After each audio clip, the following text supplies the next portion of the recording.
അദ്ദേഹത്തെ നമുക്ക് സ്വാഗതം ചെയ്യാം. അഭിവന്ദ്യരായ pastors doctor KC John, doctor R Abraham, വേദിയിലുള്ള സദസ്സിലുമുള്ള ദൈവദാസന്മാരെ, ദൈവമക്കളെ, ഈ മനോഹരമായ സായം സന്ധ്യയിൽ പ്രത്യാശോത്സവത്തിൻ്റെ തുടക്കം കുറിക്കുന്ന ഈ വേളയിൽ നിങ്ങളോടൊപ്പം ആകാൻ കഴിഞ്ഞതിൽ ഞാൻ ദൈവത്തിന് സ്തുതി പറയുന്നു. ഇത് പ്രത്യാശയുടെ ഉത്സവമാണ്, സെലിബ്രിറ്റി ഓഫ് ഹോപ്പ്. നമ്മുടെ ജീവിതം നിരവധി സംഘർഷങ്ങളും പ്രതിസന്ധികളും സങ്കടങ്ങളും പ്രയാസങ്ങളും എല്ലാം നിറഞ്ഞതാണ്. അതിനെയെല്ലാം മറികടക്കാൻ നമ്മുടെ ഉള്ളിൽ വേണ്ടതാണ് പ്രത്യാശ. ആ ഹോപ്പാണ് ജീവിതത്തെ മുന്നോട്ട് നയിക്കുന്നത്. എവിടെ നിന്നാണ് ആ പ്രത്യാശ ഉണ്ടാകുന്നത്? നമ്മുടെ മനസ്സിലുണ്ടാകുന്ന അചഞ്ചലമായ ദൈവവിശ്വാസമാണ് ആ പ്രതീക്ഷയിലേക്കും പ്രത്യാശയിലേക്കും നമ്മളെ കൈപിടിച്ച് കൊണ്ടുപോകുന്നത് എന്ന് നമ്മൾ തിരിച്ചറിയുന്ന നിമിഷങ്ങളാണ് ഇവിടെ നടക്കുന്നത് എന്നറിയുന്നതിൽ എനിക്ക് അതിയായ സന്തോഷമുണ്ട്. ഞാൻ എല്ലാ ദിവസവും പത്രവും TV-യും എല്ലാം കാണുമ്പോൾ കാണുന്ന വാർത്തകൾ, വീട് വാതിൽ വെട്ടിപ്പൊളിച്ച് അകത്ത് കയറി സ്വർണവും പണവും മോഷ്ടിക്കുന്നു, കുറുവാ സംഘം പിൻവാതിൽ തകർത്ത് അകത്ത് കയറുന്നു. വാതിലാണ് പ്രശ്നം. അപ്പോൾ നമ്മൾ ഓർക്കും ദുർബലമായ വാതിലാണ്. മോഷ്ടാക്കൾക്കും കവർച്ചക്കാർക്കും കടന്ന് നമ്മുടെ സ്വസ്ഥമായ ജീവിതത്തിലേക്ക് വരാൻ ഉള്ളത് ദുർബലമായ വാതിലുകളാണ്. ആ ദുർബലമായ വാതിലുകളെയാണ് നമ്മൾ ശ്രദ്ധിക്കേണ്ടത്. നമുക്കറിയാം, 3 പ്രധാനപ്പെട്ട സുവിശേഷങ്ങൾ പറയാത്തൊരു കാര്യം യോഹന്നാൻ്റെ സുവിശേഷത്തിൽ പറയുന്നത്. അത് താൻ ആരാണെന്നും എന്താണെന്നും തൻ്റെ ദൗത്യം എന്താണെന്നും യേശു തൻ്റെ ശിഷ്യന്മാരോടും ജനങ്ങളോടും പറയുന്ന 7 പ്രഖ്യാപനങ്ങളാണ്. 1, ഞാൻ ജീവൻ്റെ അപ്പമാകുന്നു. 2, ഞാൻ ലോകത്തിൻ്റെ പ്രകാശമാകുന്നു. 3, ഞാൻ വാതിലാകുന്നു. 4, ഞാൻ നല്ല ഇടയനാകുന്നു.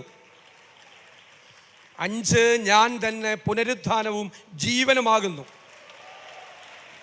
6, ഞാൻ വഴിയും സത്യവും ജീവനുമാകുന്നു.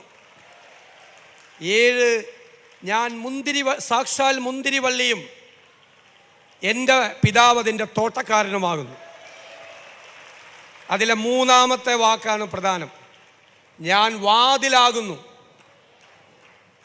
നമ്മുടെ വാതിലിന് മുമ്പിൽ നിൽക്കുന്നുണ്ട് ഒരു രക്ഷകൻ. ആ രക്ഷകനെ കാണാൻ നമുക്ക് കഴിയുക എന്നുള്ളതാണ് ഏറ്റവും പ്രധാനം. സുവിശേഷത്തിൽ തന്നെ പറയുന്നുണ്ട്, ഞാൻ ആടുകളുടെ വാതിലാകുന്നു. ഇതുവരെ വന്നിട്ടുള്ളത് കവർച്ചക്കാരും മോഷ്ടാക്കളും മാത്രമാണ്.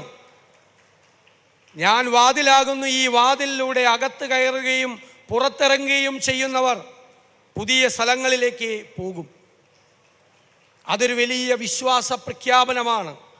നിന്റെ രക്ഷകനായി, ഉരുക്കുവാതിൽ പോലെ നിന്റെ രക്ഷകനായി ഞാൻ കൂടെയുണ്ട് എന്നുള്ള ഉറച്ച പ്രഖ്യാപനമാണ്.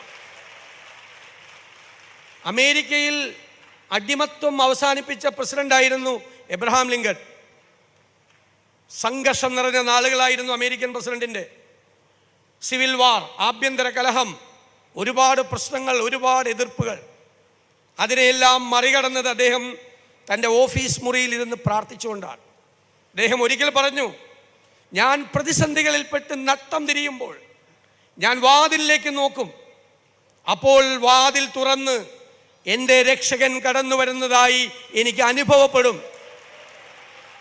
വാതിൽക്കൽ രക്ഷകനുണ്ട് എന്ന് നമ്മൾ തിരിച്ചറിയുക എന്നതാണ് ഏറ്റവും പ്രധാനപ്പെട്ട കാര്യമെന്ന് ഞാൻ വിനയപൂർവ്വം ഓർമ്മിപ്പിക്കുന്നു. നിങ്ങൾക്കറിയാം, അഗസ്റ്റസ് ലാപ്പാഡി എന്ന് പറയുന്നൊരു മിഷണറി ഉണ്ടായിരുന്നു.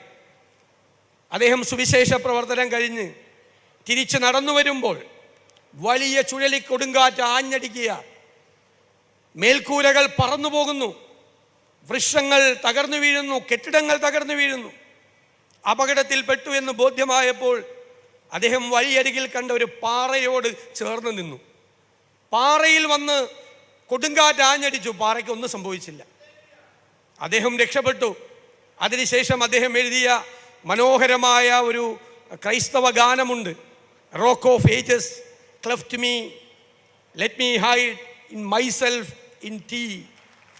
നിങ്ങൾക്കറിയാം, മലയാളത്തിലുണ്ട്. പിളരുമോ പാറയിൽ മറയട്ടെ ഞാൻ, ഇല്ലേ? വിശ്വാസമാണ്. നിന്റെ ചങ്കിലുള്ള രക്തജലം പാപത്തെ മാറ്റി സുഖത്തെ നൽകട്ടെ എന്നാണ്.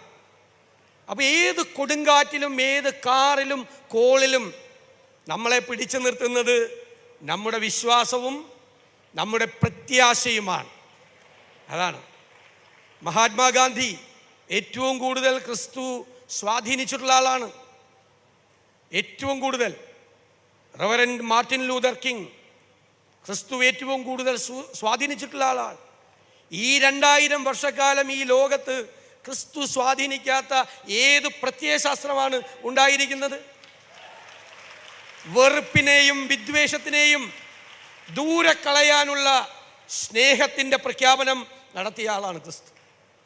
അതാണ് നമ്മുടെ ധൈര്യം, നമ്മുടെ പ്രത്യാശ. അതാണ് ആ വിശ്വാസത്തിൽ ഉറച്ചു നിന്നുകൊണ്ട് വാതിൽക്കൽ ഞാൻ സൂചിപ്പിച്ചതുപോലെ നമ്മുടെ രക്ഷകൻ നമുക്കായി ഉണ്ട് എന്നുള്ള ഉറച്ച വിശ്വാസത്തോടെ പ്രത്യാശയോടുകൂടി മുന്നോട്ട് നീങ്ങണം എന്ന് മാത്രം പറഞ്ഞുകൊണ്ട് 1/4 നൂറ്റാണ്ട് കാലം മുമ്പ് നടന്ന ഒരു കൂടിച്ചേരൽ, അത് 25 വർഷത്തിന് ശേഷം വീണ്ടും ആ സാഹചര്യം ഈ നാഗമ്പടം സ്റ്റേഡിയത്തിൽ ഉണ്ടാക്കിയ ഇതിൻ്റെ സംഘാടകരെ ഞാൻ ഹൃദയംഗവുമായി അഭിനന്ദിച്ചുകൊണ്ട് ഏത് കാറിലും കോളിലും ഏത് കൊടുങ്കാറ്റിലും ഉലയാത്തവരായി മുന്നോട്ട് പോകാൻ ദൈവം നമുക്ക് മീതെ അനുഗ്രഹവർഷം ചൊരിയട്ടെ എന്ന് പ്രാർത്ഥിച്ചുകൊണ്ട് ഞാൻ എൻ്റെ വാക്കുകൾ ചുരുക്കുന്നു.